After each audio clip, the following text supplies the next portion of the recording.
وقت کے دریا میں صدیاں گزر گئیں۔ اسلامی دنیا فتوحات کے دور سے گزر کر انتشار کے اندھیروں میں جا چکی تھی، اور انہی اندھیروں میں ایک چراغ روشن ہوا عثمان غازی کے نام سے۔ اناطولیہ کی وادیوں میں جب ہر طرف جنگ و جدل کا راج تھا، عثمان غازی نے ایمان اور عدل کی بنیاد پر ایک نئی ریاست کی بنیاد رکھی۔ یہ وہ لمحہ تھا جب ایک چھوٹے سے قبیلے نے دنیا کی سب سے بڑی سلطنت بننے کا سفر شروع کیا۔ عثمان کے بعد ان کے بیٹے اورحان غازی آئے، جنہوں نے پہلی منظم اسلامی فوج قائم کی، ایک ایسی فوج جس کی تربیت ایمان سے شروع ہوتی اور شہادت پر ختم۔ پھر تاریخ نے ایک اور نام یاد رکھا، سلطان محمد فاتح۔ وہ صرف 21 سال کے تھے جب انہوں نے وہ کارنامہ کر دکھایا جو صدیوں سے مسلمانوں کا خواب تھا، قسطنطنیہ کی فتح۔ 700 سال سے مضبوط بازنطینی دیواریں جب توپوں کے سامنے گرنے لگیں تو دنیا چیخ اٹھی، ایک نیا عہد شروع ہو چکا ہے، اور واقعی وہ اسلام کا سنہری عہد تھا۔ سلطان محمد فاتح نے آیا صوفیہ کے در و دیوار پر کلمہ تحریر کروایا اور کہا، یہ شہر اب ایمان، علم اور عدل کا مرکز بنے گا۔ صدیوں تک خلافت عثمانیہ نے علم، انصاف اور تہذیب کی روشنی پھیلائی۔ اس کی عدالتوں میں غیر مسلم بھی انصاف پاتے، اور اس کے قلعوں میں اذان اور گھنٹی ایک ساتھ گونجتی۔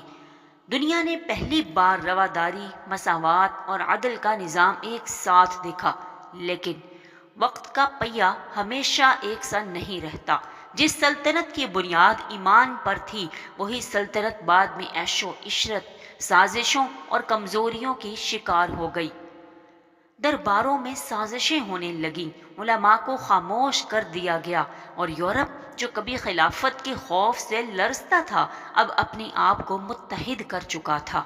برطانیہ، فرانس اور روس کے اتحاد نے خلافت کے خلاف خفیہ منصوبے بنائے، اور پھر 1914 کی پہلی جنگ عظیم چھڑ گئی، ایک جنگ جس نے پوری دنیا کا نقشہ بدل دیا۔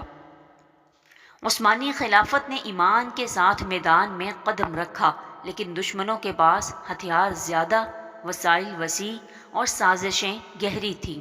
خلافت کمزور پڑنے لگی، ایک ایک کر کے علاقے چھن گئے، شام، مصر، فلسطین، عراق اور آخرکار استنبول میں بھی خلافت کی بنیادیں ہل گئیں۔ 1914 وہ سیاہ سال جب مصطفیٰ کمال اتاترک نے خلافت کو سرکاری طور پر ختم کر دیا۔ خلیفہ عبد المجید ثانی کو مع اہل و عیال ملک بدر کر دیا گیا۔ وہ اپنی سرزمین سے نکلتے وقت صرف ایک قرآن ساتھ لے کر گئے۔ اس لمحے استنبول کی گلیوں میں لوگوں نے روتے ہوئے قرآن کو چوما اور خلافت کے علم کو آنکھوں سے لگا کر الوداع کہا۔ اور صدیوں پر محیط وہ خلافت جو عدل اور ایمان کی علامت تھی، تاریخ کے اوراق میں دفن ہو گئی۔ لیکن کیا واقعی خلافت ختم ہو گئی، یا یہ صرف ہمارے دلوں سے نکال لی گئی؟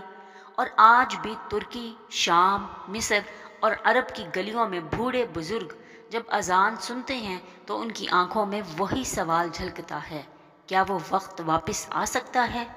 کیا وہ نسل دوبارہ پیدا ہو سکتی ہے جو اللہ پر یقین رکھ کر قسطنطنیہ فتح کر گئی تھی؟ کیا ہم پھر سے وہ امت بن سکتے ہیں جس کا ہدف زمین نہیں، اللہ کی رضا تھی؟ اگلی قسط میں ہم بات کریں گے امت کے دوبارہ عروج کی۔ کیا وہ وقت قریب ہے؟ تو کیسی لگی آپ کو آج کی ایپیسوڈ؟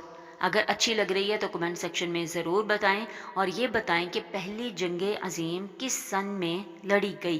دوستوں کے ساتھ شیئر کریں، ہمارے چینل کو سبسکرائب کریں۔